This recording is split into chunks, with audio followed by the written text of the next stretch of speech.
Okay guys, welcome to the channel. Appreciate y'all. I'm not a professional YouTuber by no means. Making this video more for a lot of guys that had questions about what it is I'm doing and why am I doing it. I had some people asking me like, what am I up to here? This is my 1987 Shelby GLHS. It's number 521 of 1,000 made. It is a real Shelby GLHS. It is not a clone. It's not a Shelby Charger. It is a Shelby GLHS. Engine I showed you is a Toyota 1JZ GTE VVTi. It's out of a Toyota Chaser JZX 110. Transmission I showed you is a Nissan CDO-A, CDO-9. They're known as a couple different things. It's a 6-speed Nissan transmission out of the 350Z, 370Z platform. That's the latest and greatest, most updated version they have in it. It's got triple synchros and some of the gears and all kinds of stuff. They're known to be a wildly strong transmission in stock form. There's stories of guys making 1,000 horsepower on these things and drag racing them in stock capacity, and they're fine. More than enough for what I'm going to be doing. That JZ is going to be in stock form for a vast majority of the time. It is in my chassis. At some point it may get built, but those JZs are known for be able to make a ton of power with very few bolt-ons, like intercooler, bigger turbo, fuel injectors, and some exhaust and fuel management. There's guys make 500-600 horsepower on this thing, stock-ish. Maybe throw some cams at it, but the factory head gaskets, pistons, rods, cranks, everything fine. That's not the plan. The plan is get in the car, get it running and driving. I got enough to deal with as far as making problems for myself. Lord knows I've done enough. Backstory of the car. I've owned this car for probably about 11, 12 years now, something like that. I can't remember exactly. I got it February, I want to say 2011, far from a guy, almost Omaha, Nebraska. Real nice guy. I think he was like the 3rd or 4th owner on it, making me the 4th or the 5th. Really nice car. It was really nice when I got it. It was pretty much all original. It had exhaust on it, I think, when I bought it. Still factory intercooler, that sort of stuff. Has got like 92,000 miles on it when I got it on the chassis. It's got about 96 on it now. Not that that really matters, but if anybody wanted to know. Not a pristine car, just so everybody knows. I get a lot of questions like, oh my God, why'd you cut up that perfectly nice Carroll Shelby numbered car, blah, blah, blah. Nice car, good running, driving example, not perfect. You would have never seen this car go across the stage at Barrett-Jackson and pull 30, 40 grand. It was not that nice. This car had been in what was called a fender bender, up here in the front right corner before I got it. I don't know how long it had been before I got it, since it had been repaired and that sort of thing, but I can tell you it was either the repair was failing or it was never really repaired properly. This front right frame rail was shoved back about 3/4 of an inch when I got it, I found, and the strut tower, after about a week of driving it, was tearing itself out of the car. Mind you, in that week that I got it, it had drove from almost Omaha, Nebraska to Cincinnati. It was the longest drive it had ever, which is where I'm from, Cincinnati, which is the longest drive it had made in probably 10 years. The guy I got it from had been letting it sit. He kind of lost interest in it, and it was just sitting, and he was just looking to get rid of it and move on. Here I come. I had one of these when I was a kid. I had a silver and blue 85, wrecked it after about 8-9 months of having it moved. Totally my fault. Just young kid, new driver, not paying attention, wrecked it. Wasn't like hot rodding or anything. I turned in front of somebody, I didn't see him, bang. Totaled that car. Always said, man, I got to get me another one of those someday. Fast forward a bunch of years, like 25, I finally got another one. Had a plethora of stuff in between.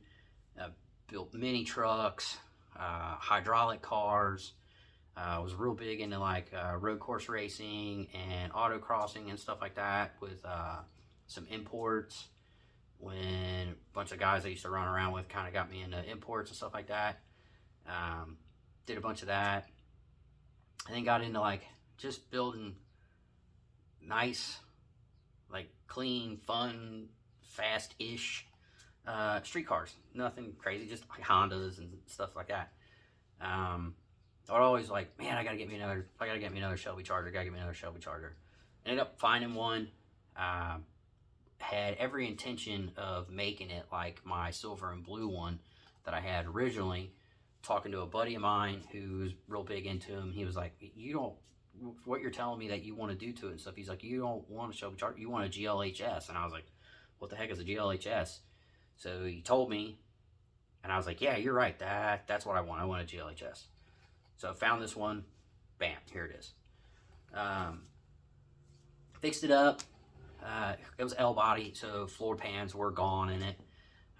Patched those all in, put new floor pans in it, rebuilt the engine, had it at like Super 60 spec plus. So I did like all of the Super 60 mods that you can do. I spent way too much money at Turbos Unleashed and front wheel drive performance. And had a pretty good example of a Turbo Dodge 87 Shelby GLHS. Never got to push it hard at the track. The first night I took it to the track, I remember the very first pass I made in it, which was not my first pass of drag racing, but first pass I made in it, I was like, okay, you know, relatively fresh car. I think I had like maybe 1,000 street miles on it at that point. I was like, let's see what kind of mile an hour we can get out of this thing down at the track and just kind of give me an idea of what it'll do and just feel it out. I gotten on it a couple times on the street, but nothing like you do when you're on drag strip. Did like a 2.8 60-foot time, so terrible 60-foot time on street tires. Like I'm not trying to destroy the 555 transmission I had in this thing. I mean, even though they can take a beating, it's like just get me down the track, see what she does. I was more looking for a mile an hour. Ended up doing like 2.8 60-foot time, ran a 14.3 at 110. I was like, huh, 110, that's pretty quick. Like, man, I bet a set of slicks and a good launch. I was like, bet this thing will probably roll out. Saddled up to do a second run. I was like, well, let's leave the light a little harder this time. Left the light. Did like a 2.2 60-foot that time. Still not anything outrageous. Went to do the 2.3, and that was it. Clutch was gone. It had a used clutch in it that I got off of Reeves at the time because I didn't have a lot of money. Reeves had a clutch that he said, man, he's like, I tried to use it. It wasn't strong enough for what I was trying to do, because anybody knows Reeves knows he makes big power in his 2.5. He's like, made a couple passes on it, and it just didn't work for me. So I ended up using his pressure plate, and I had a good clutch disc. I want to say it was like a Center Force or something like that, and used the two together, and they weren't happy about being married together. So that Center Force disc let loose, blah, blah, blah, whatever. Get it home, tear it apart, get a clutch ordered for it, all that sort of thing.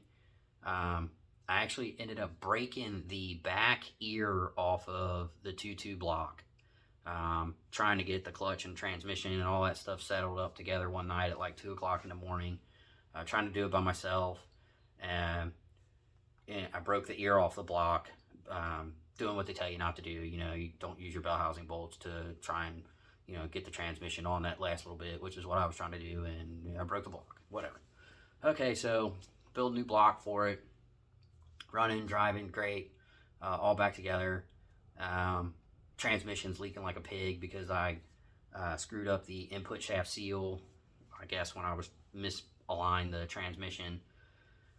And by that point, it was going to be like the 5th or 6th time I had the engine out of this car. I was just done. I was like, I cannot stand working on this thing. If you've ever worked on anything modern, like a Honda, a Nissan, a Toyota, a Mitsubishi, anything front wheel drive from the 90s or even early 2000s, you quickly learn that working on this latest and greatest of Chrysler's technology and design from the late 70s and early 80s is terrible. It's terrible. Anybody that tells you anything different, they're lying. They have decided that they're just going to lie to themselves and tell them, yeah, it's fine. It's not fine. Unless you've built something like Reeves has, or some of those other guys that have really fast 2.2s and 2.5s, and like they've simplified them. To work on them in anything that's relatively stock fashion is horrible. It takes 3 different size sockets to get the factory valve cover off of this thing, and it has 8 bolts. I mean, so if you're used to working on a Honda, bunch of 10s, boom, boom, boom, boom, and they're off, and it's done. So I was just tired of it. And I was trying to sell the car at one point, a couple different times actually, and I wasn't asking like crazy money for it. I asked $7,500 for it, and this thing was perfect. Like, you get in it, hit the key, and go. It had all of the major issues fixed with it. Shifter linkage, I had done the Heim joint conversion. I had fixed all of the vacuum lines. I had redone the interior in it. The interior was all black and nice. It was not like it was ripped up or destroyed or anything like that. Had a fresh engine in it with T2 crank and rods, forged pistons. The head was ported. The intake was ported. Had Super 60 turbo on it. Nice. I cleaned up the wiring, replaced a bunch of the wiring, patched the floor pans if I didn't say it already. And this is not a rusty chassis. I mean, it is L body, so the floor pans suck. They were rotted out in this thing. But I fixed that. And even when it comes to L bodies, this wasn't as bad as a lot of them are, because this thing lived in a dryish climate and was in a barn for God knows how many years before I got it. Like the trunk pan where the spare tire well and stuff is in this car isn't even rotted out. And I had gone through all new bushings, all new tie rods, fuel lines, everything. Like, this car was turnkey. You jump in, and I would have drove this thing to Florida, no problem. Like, you drive this thing across the United States as many times as you want. Just stop, put gas in, check the oil, go. Very reliable. $7,500. Could not get anybody to buy it. It's like the downfall of the turbo Dodge community. It's like everybody loves these cars, but it's like they want to keep them together with shoestring and bubble gum, and don't want to give you any money for what you've done to the car. Like, I had that $15,000, if not more, in this car, and it was $7,500, and I was like, that's too high. You crazy? You can't do that. Blah blah blah. Whatever. So fast forward, car's just sitting. I'm not doing anything with it. Come across a 240SX that a buddy of mine had, and I'd always loved 240s. I love import cars. Buddy of mine who is passed now, he had a 240 back in the day. I love that car. He lent it to me one time for like 3 weeks, and I used it as my daily, just simply because he wasn't driving it, and I fell in love with that thing. Circumstances came about. I never got one, whatever reason.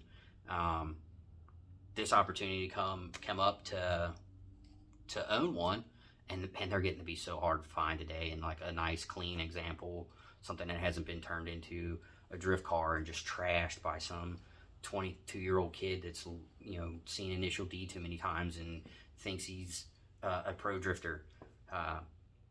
So buddy had this car, made him a deal, agreed to do all the paint and body work on his Porsche, which is what I used to do, for this 240. Cool. Get the 240 home. 240's got a lot of parts on it. It's got a lot of drift parts on it.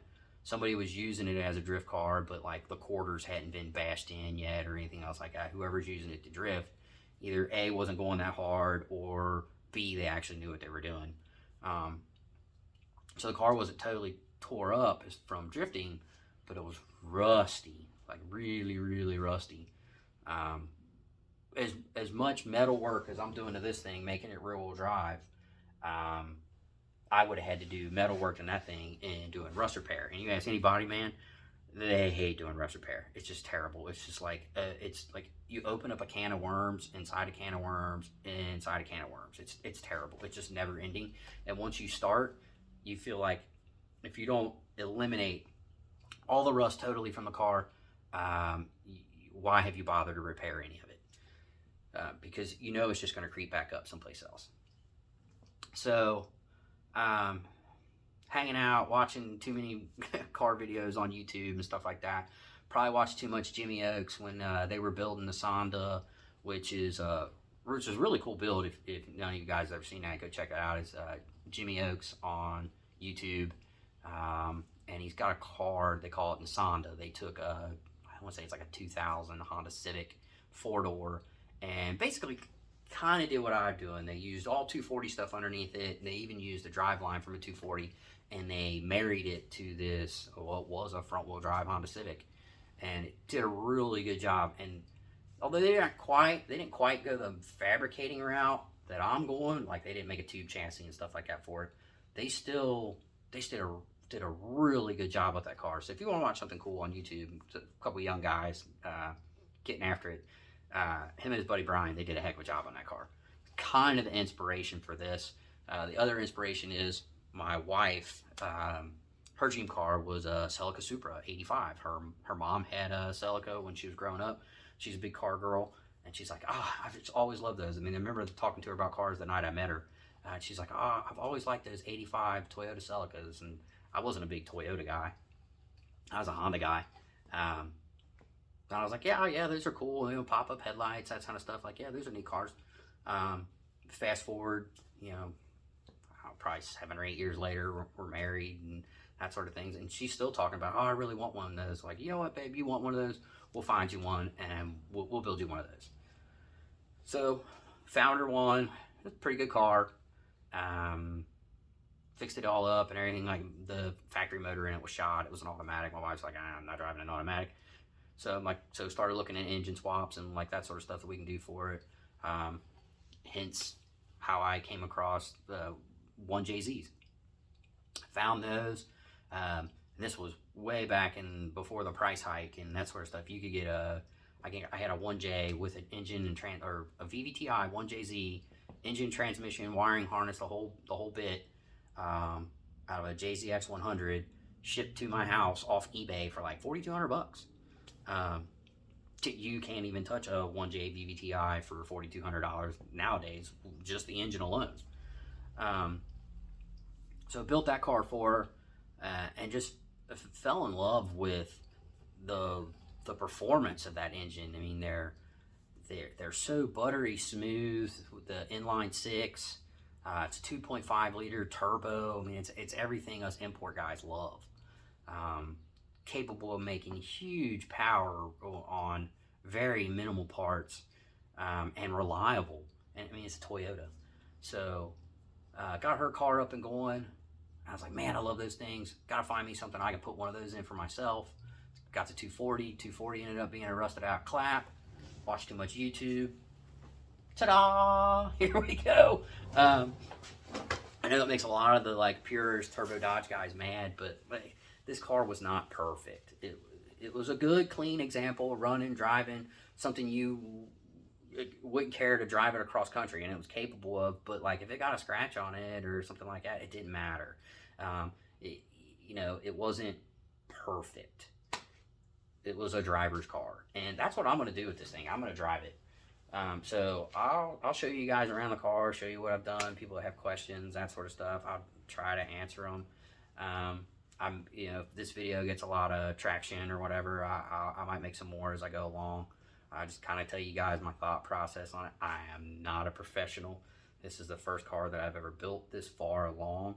I've been working on cars since I was a kid, but it's nothing to cut and grind on a frame, put hydraulics on cars, put chain bridges in cars, C-notch, that kind of stuff. Did body work. I've cut the whole sides off of cars that have been T-boned before, and then you get a donor car that's got a good side on it. You have to cut all that metal off and weld it back onto a new car. So I mean, it's not light fab work, or fab work in general isn't new to me. Tube bending and that sort of stuff, is new. I've had to teach myself how to do that, and I am not a professional at that. Grinder and paint makes me the welder I ain't. But yeah, I just had fun getting after it. I kind of wanted the challenge of building it too, more than anything. I like building cars. I like driving them a lot more than I do building them. But you know, part of the fun of the journey, I think, is building the car and taking it and making it yours and putting your blood, sweat, and tears into it. And Lord knows I've got plenty of blood and sweat in this thing. This thing's tried to kill me a couple times. Almost got me once. One jack stand saved me. Um, what else? So, yeah, that's the car. 87 Shelby GLHS, number 521. 96,000 miles on the chassis. And I took an air saw to it. Purist, eat your heart out. So, we'll show you around. See what you guys think. So, kind of my thought was, I take 240 suspension and put it underneath it. That's a 240 SX out of a 91 240. That's its front cross member, tension rod brackets. These are some rusty out old strut towers that I am not using. They came out of a very rusty 240 SX.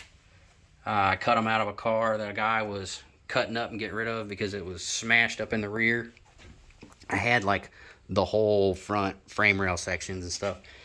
I cut them up, braced them so that they wouldn't move, and then I'm using the holes through the frame rail to line everything up to make sure I get the strut towers that I'm going to fab in the right place. I was basically worried about getting the angle of the strut hat right in relation to the center line of the cross member, because you can see it sits back, and then these things sit at an angle towards the center and also back towards the firewall. So just to help myself ensure that I get it in the right place, this is what I'm doing for now. These will all be tube and plate when we're done. The chassis rails are built basically on 240 SX spec. They're the same width, and this is all 2x3x8 box tubing. The engine goes in right now. I mean, how you see the car, front nose on it, hood off. The engine will go in place and bolt down. I haven't even had to cut the tray out of this, which I thought I was going to have to sacrifice that. The engine fits in there forward or backwards pretty good. It does tuck up underneath the firewall a little bit in this area, but nothing major. I was going to have to blow all that out anyway to make a transmission tunnel, so no big deal. This transmission, like I said, is a CD09 running a serial 9 adapter. So there's a plate or a piece that goes on the end of the shifter here that typically moves the shift rod up about 3 inches. I'm having a machine shop make me one that's even longer to help get the shifter closer to the factory location. The shifter's going to end up landing somewhere in this area. Obviously, what's left of the factory transmission tunnel is going to go bye-bye. I've left that area in there for now so that I can try and keep the seats in the factory location. Plan on putting the factory dashboard back in, and I do have the steering column out of the 240. I may try and use that way I get tilt. And obviously, a lot of the back section is going to go. I'm going to cut the spare tire well out, which is really, really solid. So if anybody needs a good L-body spare tire well, which I'm sure somebody out there does, hit me up. I'll sell it to you on the cheap. Suspension-wise, the donor car I got had all these adjustable arms and that sort of thing. Eventually going to go to an adjustable setup, but for now, just to help myself get everything set properly, like on the chassis wise, get everything in its proper location, I'm going to run it. So I'm going to be running like a stock lower control arm. These are drop knuckles. I will run those, and it's already 5-lug converted. I've got factory big brake set up for it. I got Nissan S15 4-pot front calipers for it off of a Spec R. So we'll be running bigger brakes in the front. That's the factory Toyota Turbo.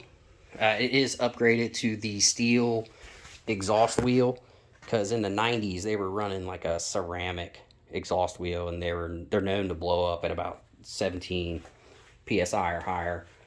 Not that I'm running that high, but just to not have to worry about it. Inline 6, 2.5 liter dual overhead cam. The intake cam is variable, controlled all through the computer. Has the ability to advance or retard the cam about 15 degrees. This is Toyota's early attempt at like a drive-by-wire. So it still has a throttle cable, but in its factory configuration, when you pulled on the throttle cable, like you stepped on the gas in the car, it just took it and referenced it through this electrical sensor, went through the computer sent a signal over to do the gears that are inside here, and it was like a hybrid kind of combination of drive-by-wire and drive-by throttle cable. You actually didn't even move the butterfly valve in the throttle body until like the last 25%. So from like 3/4 pedal to full pedal was the only time you had any kind of control over throttle blade. This has all been adapted and everything else like that. These gears have been disconnected. So now when I step on the gas, step on the throttle, I have 100% control of that. So this car is going to be on the factory ECU and everything like that for now. This is the rear subframe. The plan is to put that underneath the GLHS. Inside this differential is a Nismo two-way diff. So it's like an LSD for you guys that are more familiar with like American cars and terminology. It's an LSD that locks up under acceleration and de-accel, and there's ways that you can adjust it all, and it's drift car stuff. It's way more differential than I'll ever need, or adjustability than I'll ever need with this just being a street car. But it came with the chassis, so. And once all this stuff is done and all the fab work's done and everything else like that, I'm planning on making it nice. So like all these components will be powder coated, new bushings, that sort of thing. So it'll all be cleaned up and looking good. I'm not just going to leave it, rusty 90s Nissan looking. So, but here you go, guys. Oh, here's some more of the damage. Like you can see, this front is creased in pretty good, and that's in the urethane.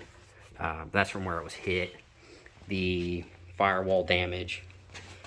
You guys can see that. It's really hard to see, but the damage on the firewall. It's hard to get an angle on it because it's black. Maybe if I look down.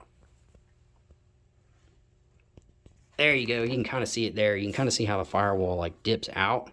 It's from where the firewall is crinkled.